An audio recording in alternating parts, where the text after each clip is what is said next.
انا لله و انا الیه راجعون. زما ډیرو قدرونو دوستانو سلام او ښې چارې. نن د حضرت حمزه رضی الله عنه په جامع جومات کې چې دا د ساکرمنټو د ښار د کالیفورنیا د پایتخت یو له ډېرو لویو جوماتونو څخه دی.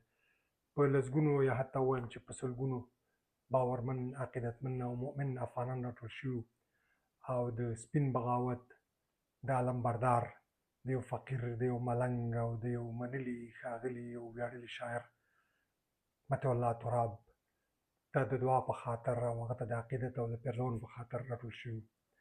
نورو دوستانو خبرې وکړې په جومات کې او ما هم وکړې، خو د ریکارډینګ د ستونزې له امله هغه خبرې سمې نه وې ثبت شوې. نو غواړم چې هغه څه چې ما هلته ویلي یو ځل بیا د دې وسیلې له لارې تاسو سره شریک کړم.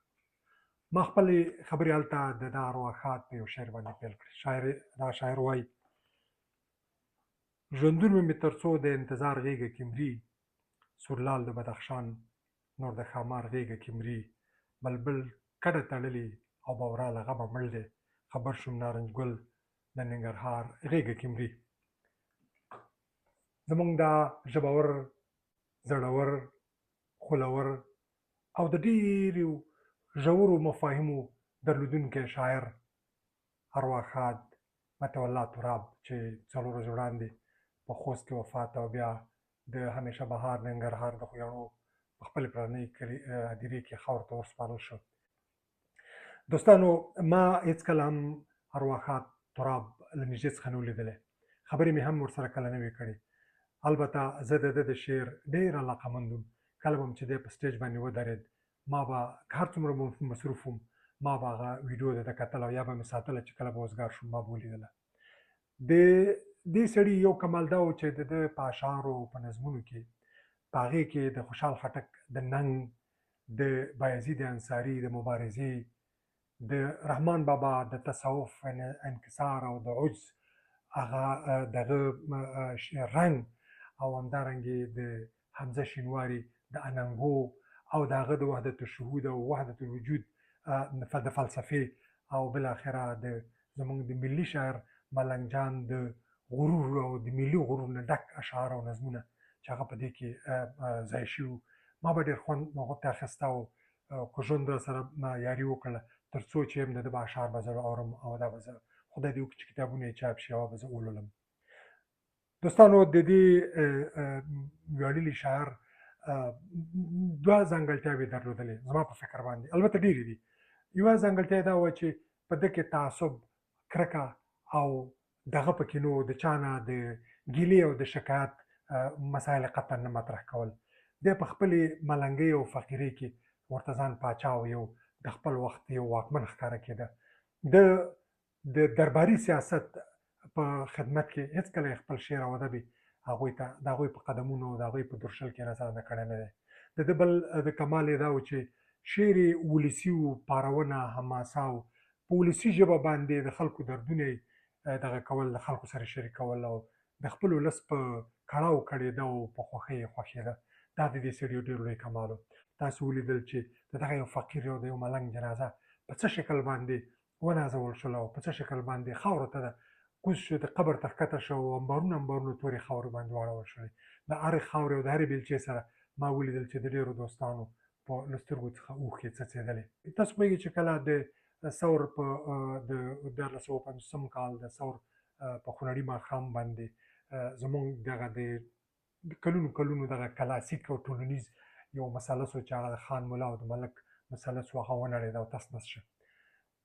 خو تر دې نور هم وړاندې کله چې د غازي امان الله خان د مشرۍ لاندې په 1919 کې د پیرنګیانو نه استقلال واخیستل شو او خپلواکي اعلان شوله، له هغې ورځې نه تر نن ورځې پورې چې دا د 106 کاله تېرېږي، په تاسف سره باید ووایم چې د ملا او د ملتپال ترمنځ یو لوی واټن پروت دی او یو بل ته مورچلې نیولي دي. زه فکر کوم چې دا قصدن به نه وي، مګر دا یوه غلط فهمي ده، ځکه ملا زموږ د ټولنې روحاني او مذهبي طبقه زموږ د ټولنې یو عیني واقعیت دی، د دې انکار نشي کېدلی. خو دا دی ثابته کړله 2 ځلې دا دی په 1996 کې واک یې ونیو، بیا دا دی اوس یې بیا نیولی دی، 4 کاله نږدې وشول. دوی سرتاسري واک نیولی دی. موږ ورسره موافق یو که نه یو موافق، څوک دې خوشحاله دي که خفه دي، دا په خپل ځای کړي. خو دا د ملا په دې ټولنه کې د ملایانو هغه دغه ریښې ښیي او د دوی اغېز ښیي او دا چې په ټولنه کې دوی څومره په خلکو باندې دوی روحي او تسلط او واکمني ورباندې لري.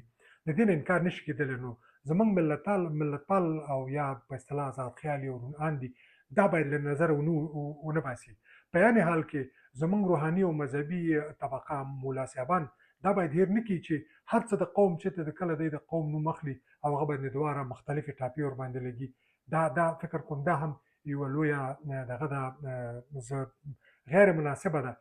ګورئ تاسو زمونږ مذهبي طبقه تاسو قدرمن دوستان زمونږ علما مفتي صاحبان شیخان په دې تر ما نه ښه پوهېږئ تاسو، ځکه زه عالم نه یم.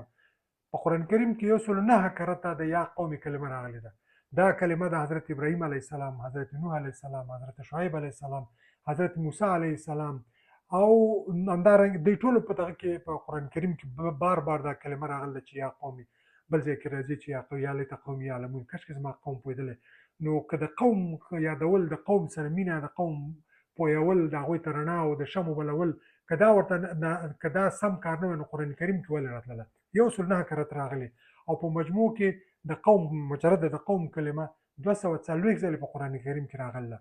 بله خبره دا ده، تاسو پوهېږئ چې کله حضرت محمد صلی الله علیه وسلم راغی او د کعبې نه طواف کو، حضرت عایشه رضی الله عنها ورسره په څنګ کې روانه او طواف شریک کو. نو هغه چې کله راغله ویې لیدل چې د کعبې په څنګ کې چې هغه نیمکۍ دیوال دی هغې ته حتیم وایي. تاسو څوک حج او عمرې ته تللي هغوی پوهېږي.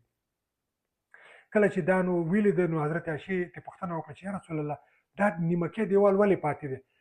دا د هغه ورته وویل چې دا خو د کعبې برخه ده، خو په هغه وخت کې دوی لاس تنګ وو یا هر څه مشکلات چې وو، نشو کولی چې د ټوله کوټه پټه کې دا ځای پاتې شو، هغه کعبه چې ده اوس خونه ده دا پټه شوله. نو دوی ورته ویل چې ته خو اوس دا امکانات لرې ته یې وکړه. هغه ورته ویل چې عایشې ستا قوم نوی دی، د دین سره نوی دی، نوی اسلام یې راوړی دی، زه نه غواړم چې د دوی سره اندېښنې او سوالونه او شکونه ورسره پیدا شي. ګورې پیغمبر د خدای د قوم کلمه ورته وایي، ستا قوم نوی دی، د دې دین سره نوی دی، نااشنا دی، نو زه دا کار نه کوم. بل دا ده چې د وطن سره مینه خو زموږ د عقیدت او د ایمان برخه ده. تاسو پوهېږئ چې کله حضرت پیغمبر علیه السلام د مکې نه یثرب ته چې بیا وروسته مدینه نوم یې په مدینې بدل شو، کله چې دی هلته تللو نو د مکې نه چې راووته نو مخې کې بېرته مکې ته یې مخکې ورته ویل چې ای مکې په الله قسم چې ته په ما ګرانه یې، ځکه چې ته په الله ګرانه یې او که ستا دی ظالم و زه مجبور کړی نه وی، زه به هېڅکله هم له تا څخه تللی نه وی. نو د دې نه معلومیږي چې له وطن سره مینه، د قوم سره مینه، البته دا زموږ د ایمان برخه ده، دا زموږ د عقیدې برخه ده، خو هغه څه چې مضموم دي هغه ناروا او رټل شوي دي هغه دا دی چې تعصب صحیح نه دی، کرکه صحیح نه ده او د یو په بل باندې برتري صحیح نه، موږ ټول یو برابر یو. او بل دا دی چې په موږ او تاسو زموږ د وطن یو ښکلا هم دا ده چې مختلفې ژبې دي، قومونه دي، رنګونه دي، سمتونه دي، عقیدې دي، باورونه دي، ارزښتونه دي. دا هر څوک حق لري چې هغه خپل ځان سره وساتي، مګر ښهوالی او دغه دا د ارزښت یې په همدې کې دی چې یو بل ومنو، یو بل ته اوږه ورکړو، غېږه ورته خلاصه کړو. په پای کې د ستر عرش خالق ته لاسونه لپه کوم چې د ابدیت په سفر زموږ تللی دغه ارواښاد شاعر ادیب او زموږ ډېر خوږ انسان دغه فقیر او دغه ملنګ انسان مطیع الله تراب ته دغه قبر ورته د جنت ټوټه وګرځوي او د ده په خاطر د ټولې خوږیاڼیو دغه هدیرې د جنت ټوټې وګرځوي. د الله تعالی په دربار کې د هېڅ شي کمی نشته. همدا اوس تاسو پوهېږئ چې 8 میلیارده انسانان په دې دنیا کې ژوند کوي.